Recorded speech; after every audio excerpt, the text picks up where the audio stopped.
Como nós podemos ter um futuro diferente do passado?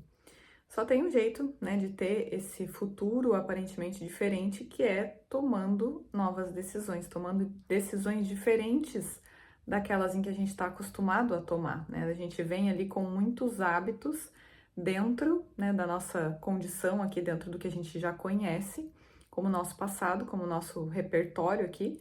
A gente já se conhece e a gente continua muitas vezes tomando atitudes repetidas e a gente não questiona essas atitudes, né? A gente não olha para elas e vê da onde que eu tô tomando essa decisão, né? Por que que eu continuo tomando as mesmas coisas, fazendo tudo de um jeito que é conhecido, né? E parece que é confortável, parece que dentro disso que a gente já conhece, é confortável continuar tomando as mesmas decisões. Então, parece que ali é um lugar bom, só que esse bom ele tá o tempo todo ali escondendo coisas que a gente pensa sobre nós mesmos, né? A gente tem ali autodefinições, coisas que nós acreditamos sobre nós, e aí a gente fica fazendo coisas aqui no comportamento, a nossa atuação aqui, ela vem a partir disso. Então, nada é por acaso, né? Não existe eu fazer uma coisa ou outra e essa coisa ela é por acaso, estou fazendo por fazer. Não, nossos hábitos e o nosso comportamento aqui, ele tem uma definição de algo que eu me vejo por trás daquilo. Então, quando a gente começa a questionar, né? Para que que eu faço isso? Por que eu faço aquilo? É só a gente trazendo esse questionamento é que a gente pode realmente ter um futuro diferente do passado ou diferente do presente.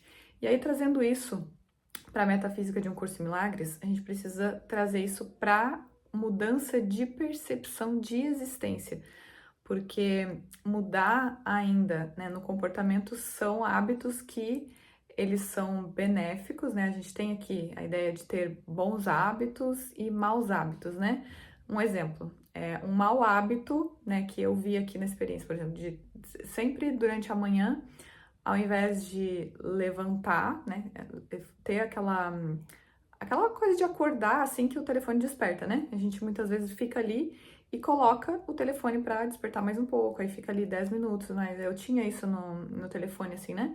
Como se fosse ali vários horários em que eu já me colocava nesse lugar de que eu sabia que eu não ia levantar assim que o telefone tocasse, e eu ficava ali, depois eu acordo. O que que aquilo ali fica confirmando sobre mim? Né? Aquilo ali traz uma ideia de esforço, uma ideia de que tem um sacrifício, tem algo que é ruim. Ó, tem algo que é bom e prazeroso, e aí tem o ruim. Então, quando a gente fica validando esses opostos aqui, a gente fica o tempo todo trazendo a identificação de existência para essa imagem aqui, porque agora tem uma coisa que facilita para mim e tem uma coisa que me prejudica.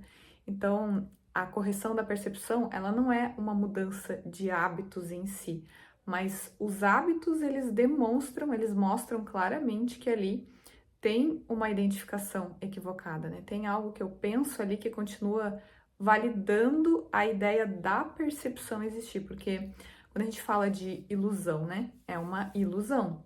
Então, se isso aqui é uma ilusão, se isso aqui não tem causa, né? Isso aqui é só um efeito. Então, a mudança, ela não pode ser gerada no efeito, né? Eu preciso mudar a causa. Por isso que mudar o hábito em si não é a questão, né? Eu posso aqui nem saber de correção de percepção de existência e mudar os hábitos, né? Tem um livro que fala, né? Como é que é? Milagre da Manhã, se eu não me engano. Não sei, tem um livro aí que eles falam sobre essa mudança, assim, que tu pode fazer mudanças, acordar cedo, fazer sei lá o quê, né? Fazer meditação, fazer isso, fazer aquilo, ter bons hábitos no mundo, mas isso ainda não é mudança de percepção, porque sim, é válido a gente ter essas trocas, né? Mudar hábitos, não é querer achar que não tem que mudar para hábitos bons, mas é observar além daquilo, né? É observar que ali tem uma coisa, uma definição, porque trazendo isso para a metafísica de um curso de milagres, eu estou trazendo para olhar aonde eu me percebo, assim, ó, eu me percebo existir sendo essa aqui que acorda e faz isso desse jeito e faz sempre dessa maneira, porque pensa que aquilo tem tanto um benefício, né, quanto um malefício. Então, sempre que eu ver opostos, sempre que eu ver tem uma coisa que me prejudica. E aí tem uma coisa que é boa, que me facilita, então ainda tem a dualidade sendo confirmada. E não é negar essas coisas, né? Não é que a gente não vai ver aqui isso ou aquilo, né? Ver que algumas coisas são, realmente, eu julgo elas boas, ruins, mas a questão é ver o quanto de significado está sendo colocado naquilo, o quanto eu realmente me vejo existindo naquilo e dependente daquilo. Essa é a questão, né? Porque essa ideia de acordar mais tarde, por exemplo, né? De querer dormir mais. Eu posso ter ali uma sensação de dependência mesmo, como se o bem-estar, né? Como se, sei lá, eu pensasse, eu fico mais descansada quando eu durmo mais um pouco. Ó, isso é uma crença, né? Eu tô tendo por trás dessa crença uma definição de existência. Eu existo nisso aqui, eu existo nesse corpo aqui que agora pode ficar aqui mais relaxado se fizer isso. Então, olha o quanto o corpo ele está sendo visto como a vida e como aquele que tem as sensações aqui, né? E isso aqui faz com que pareça que isso aqui é a vida e não o que está antes disso. Porque o que a gente observar tudo isso, né? É ver que o real, o que existe, a existência, ela tá anterior ao corpo, então ela não tá dentro do corpo. Então, tudo aquilo que eu enfatizo aqui, ó, com esses comportamentos, aonde que eu tô vendo a existência quando eu tô querendo esses esses confortos, né? Quando eu tô querendo essas coisas, aonde que eu tô vendo a existência, se não dentro de um corpo? Então, tudo isso serve para essa mudança, né? Para a gente observar aqui o que eu realmente estou querendo quando eu estou querendo essa coisa, né? Jesus traz ali o para que serve isso, não é ao acaso, é justamente para a gente trazer sempre o questionamento, né? Eu realmente estou me vendo algo que não depende das coisas do mundo, não precisa de nada aqui, ou eu tô vendo aqui, né, uma coisa faltosa, né, um ser faltoso que o tempo todo precisa disso ou aquilo para estar em paz, para estar bem. Então, a mudança, né, quando é trazido assim, né, de mudar essa mudança do futuro, né, para que o futuro seja diferente do passado. O que isso significa, né? É trazido aqui o passado da separação, né?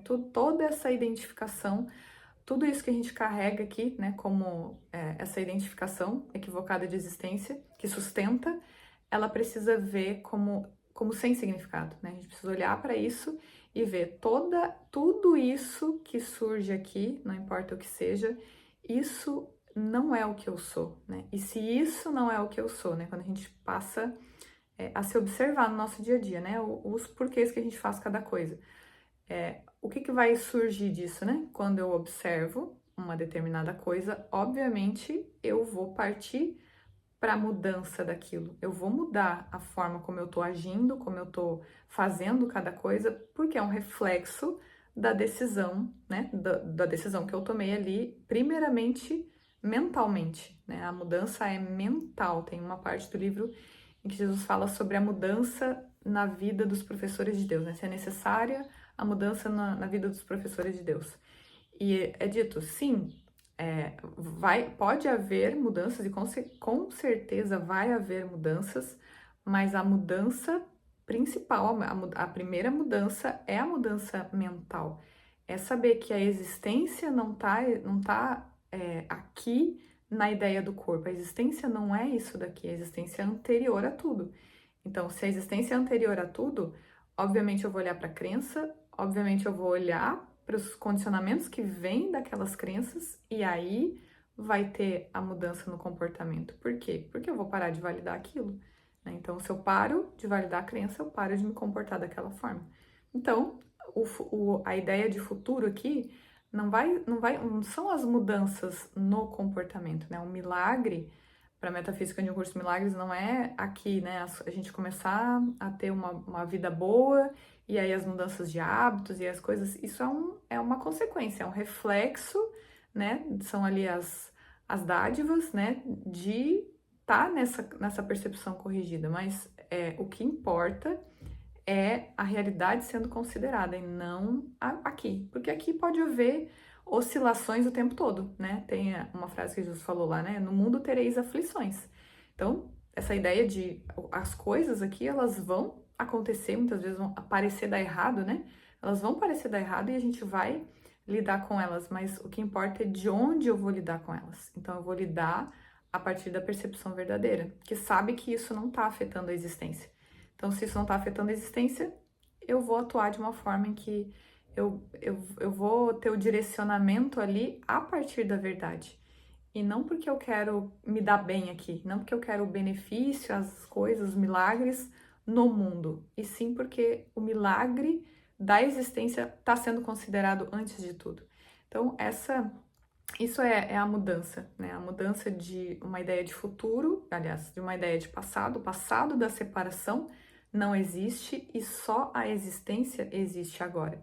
Então, é nisso que se baseia a aceitação, né? Que é convidada em todo o livro de Um Curso de Milagres a cada um a aceitar, né? Aceitar a sua realidade e passar a tomar decisões a partir disso, né? Não se equivocar, que essa é a única aceitação, a única coisa a ser feita. Então, nos vemos no próximo encontro. Até lá. Tchau, tchau.